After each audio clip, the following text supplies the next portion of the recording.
सलामुअलैकुम वरहमतुल्लाह। दोस्तों, शौहर और बीवी का जो रिश्ता होता है ये बहुत ही मुक़द्दस और एक खूबसूरत रिश्ता होता है। लेकिन कुछ आदतें ऐसी हैं जो इस रिश्ते को ख़राब कर देती है। उन आदतों को हम अपने अंदर से निकाल कर इस रिश्ते को बहुत ही अच्छा और शानदार बना सकते हैं। पहली आदत है अहंकार, ईगो, अना। यानी हमेशा हर बात में, हर मामले में खुद को सही साबित करने की कोशिश करना और सामने वाले को गलत साबित करना। ये इंतहाई ख़राब आदत है जो शौहर और बीवी के रिश्ते को ख़राब करती है। आप सही है, लेकिन इस गुंजाइश इस बात की भी रखना चाहिए कि सामने वाला भी सही हो सकता है। आप हमेशा ही हर मामले में खुद को अगर सही समझने की कोशिश करेंगे तो इससे आपका रिश्ता ख़राब हो सकता है। तो अपने रिश्ते से अना और इस हठधर्मी को निकाल बाहर फेंकने की कोशिश करें। दूसरी खराब आदत है बहुत ज़्यादा रोक टोक करना। शौहर बीवी की को करे या बीवी शौहर को करे। देखिए, छोटी छोटी बातों को नज़रअंदाज करना चाहिए।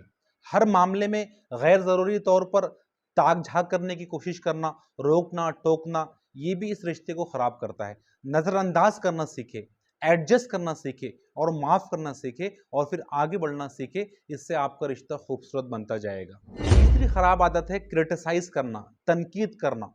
बहुत सारे रिश्ते में ये होता है कि बात बात पर सामने वाले की खामियां निकाली जाती है, उसकी गलतियों को आश्कार किया जाता है। तो इससे भी इस रिश्ते को डैमेज होने में बड़ी आसानी मिलती है। चौथी खराब आदत है जो कि अक्सर लोगों में होती है कि अपने पार्टनर के साथ, शौहर बीवी के साथ या बीवी शौहर से बहुत ज़्यादा उम्मीदें वाबस्ता करना, बहुत एक्सपेक्टेशंस रखना। ये भी इस रिश्ते को ख़राब करती है। क्योंकि याद रखें, उम्मीदें आप किससे भी वाबस्ता करेंगे तो अक्सर ये होता है कि उम्मीदें इंसान को मायूस करती है। तो आपका पार्टनर, आपका शौहर या आपकी बीवी, जो भी क्वालिटीज़ उसके अंदर है या जो भी कमियां उसके अंदर है, उन कमियों के साथ और उन खूबियों के साथ उसको कबूल करें, उसकी खूबियों को अप्रिशिएट करें। कोई आदमी परफेक्ट नहीं होता। इस दो तरह के इम्परफेक्ट लोग अगर एक दूसरे को एडजस्ट करेंगे तो वो दोनों मिलकर परफेक्शनिज्म जो है डेवलप कर सकते हैं। जब बहुत ज़्यादा उम्मीदें वाबस्ता की जाती है तो फिर ये होता है कि आदमी सामने वाले को बदलने की कोशिश करता है, और यकीन माने कोई आदमी को बदलना इतना आसान काम नहीं होता है। तो इस बदलने की कोशिश में अक्सर फिर शौहर या अक्सर बीवियां ये नाकाम होती है और फिर मायूसी का शिकार होती है और फिर उनके रिश्तों के अंदर रूखापन आ जाता है, यहाँ तक कि दरारें भी पड़ सकती है। नेक्स्ट बहुत ही इंपॉर्टेंट पॉइंट ये है कि दिलों को साफ रखें। देखिए, आर्गुमेंट होते रहते हैं, बहस मुबाहसा होते रहता है, नाराज़गियाँ होती है, कभी कभार झगड़े भी हो सकते हैं। लेकिन कोशिश करें कि ये तमाम चीज़ें टेम्पररी हो, वक्ती तौर पर हो। अगर इन चीज़ों को आप दिल में पाल कर रखेंगे तो कभी आपका रिश्ता खुशगवार नहीं हो सकता, कभी इसके अंदर खुशियाँ नहीं आ सकती। और इसके अंदर बहुत ही एक इम्पॉर्टेंट टिप एक्सपर्ट्स ने बताई है कि आपके कितने ही झगड़े हो जाएं, कितने ही बहस और मुबाहसे हो जाएं, लेकिन रात में सोने से पहले कंप्रोमाइज़ कर लें, सोने से पहले सुलह कर ले, एक दूसरे को माफ़ कर लें। लेकिन अगर आप उसी नाराज़गी के साथ अगर सोएंगे तो अगला दिन फिर इसी तरह आपको दोबारा गुजर जाएगा और उस तरह मामला और बढ़ भी सकता है।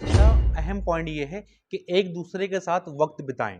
होता ये कि नई नई जो शादीशुदा जो जोड़े होते हैं उस वक्त तो खूब एक दूसरे के साथ वक्त बीतता है, लेकिन जैसे जैसे ज़िंदगी आगे बढ़ती है तो इस तरह की जो बिज़ी ये शेड्यूल होता है, तो बीवी ये घरों के कामकाज में होती है और शौहर बाहर के कामकाज के अंदर होता है, और दोनों एक दूसरे के साथ वक्त नहीं गुजार पाते हैं। इसलिए बहुत सारे मसाइल खड़े होते हैं।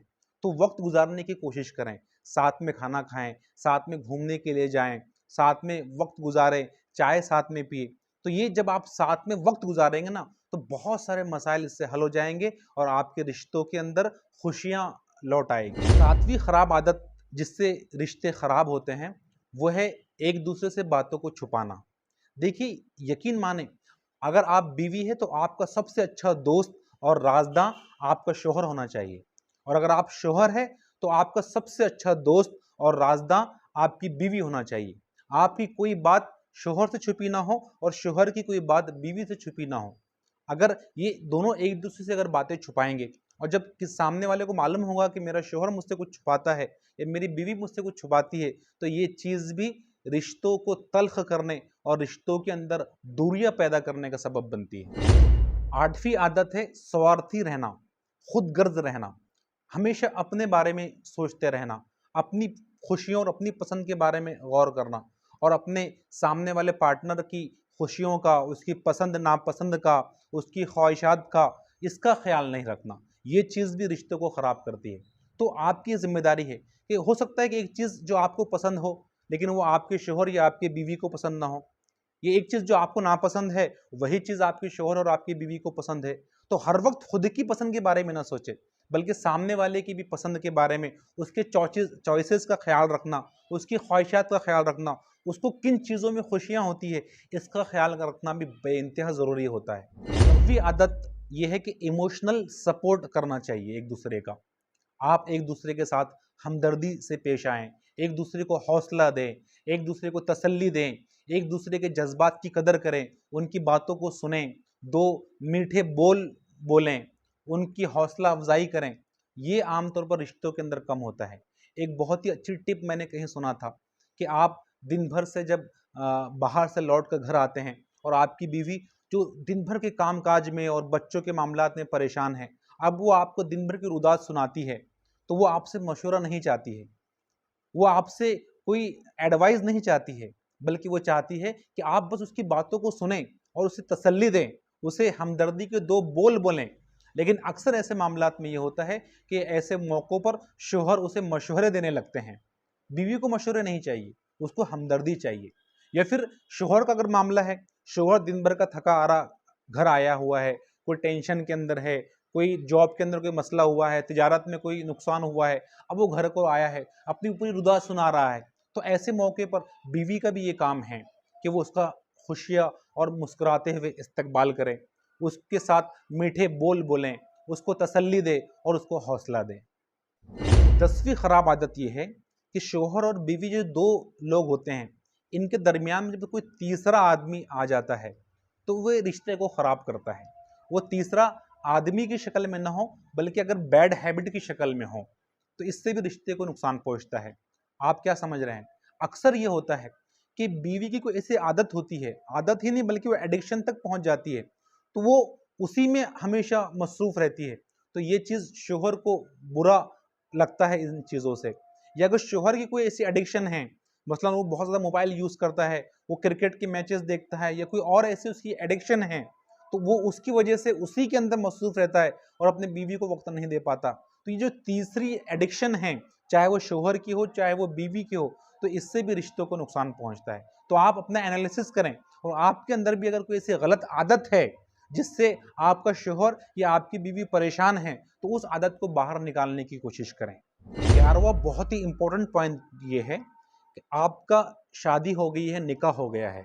तो अब ये है कि आपकी बीवी आपके लिए सब कुछ है, आपका शौहर बीवी के लिए सब कुछ है। आप दोनों मिलकर एक नई दुनिया आप आबाद कर रहे हैं।